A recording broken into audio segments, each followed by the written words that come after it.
Saludos. Continuamos en leyendo para ustedes. La reflexión de hoy. La mayordomía forma parte del Evangelio. Una pequeña iglesia de Zambia era pobre. Los miembros querían mucho a su pastor, pero no podían pagar su sueldo.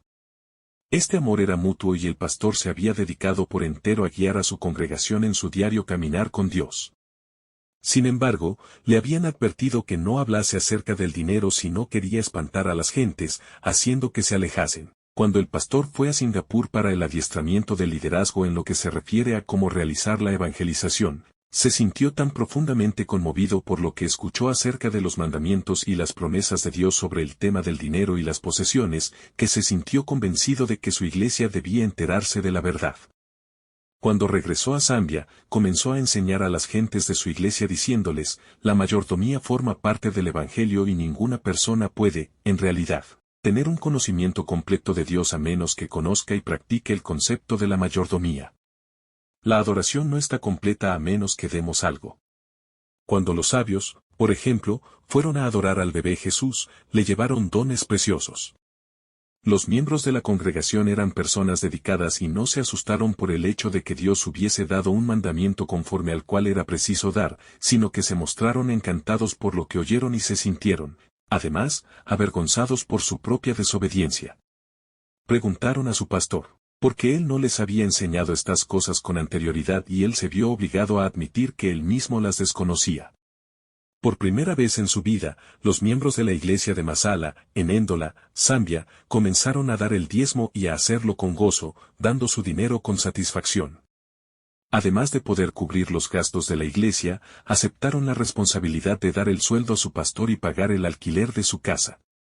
Le compraron al pastor una motocicleta con el fin de facilitarle las visitas y la obra evangelizadora y, además, escribieron a la sociedad misionera diciendo, no nos envíe más dinero, solamente sus oraciones y su amor. Descubrieron que Dios les devolvía más de lo que daban, pues no solamente recibieron bendición en sus vidas personales, sino que Dios bendijo, además, a la iglesia. Esta creció, y al darse cuenta los miembros de que Dios honraba sus promesas, ellos mismos comenzaron a compartir su gozo, y a Cristo con sus amigos, con sus vecinos y familiares. Comenzaron a traer a otras personas a las reuniones de la iglesia, de modo que creció de tal manera que tuvieron que derrumbar las paredes y ampliar el edificio. Se fundó otra iglesia, hija de la primera, en un lugar donde faltaba el testimonio del Evangelio. Luego surgió otra y otra, hasta que hubo un total de 5 iglesias donde al principio solamente había habido una que a duras penas existía. Cuando la gente comenzó a dar, se dieron cuenta de que tenían un papel muy importante que representar dentro de todo el ámbito de la evangelización.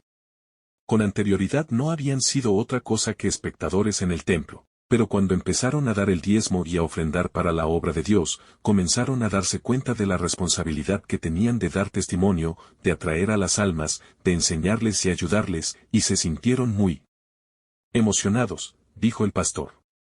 Antes de mi viaje a Singapur, en 1974, éramos 134 miembros. Y, al cabo de 5 años, vi a la iglesia crecer a 300 miembros, sin contar con las otras congregaciones que surgieron de la primera y otros 200 simpatizantes que aún no son miembros. El pastor y su congregación habían experimentado la verdad de un importante principio de liderazgo, dad, y se os dará, medida buena, apretada, remecida y rebosando darán en vuestro regazo, porque con la misma medida con que medís, os volverán a medir. Lucas 6:38. Este es el principio de la inversión. Que Dios te bendiga.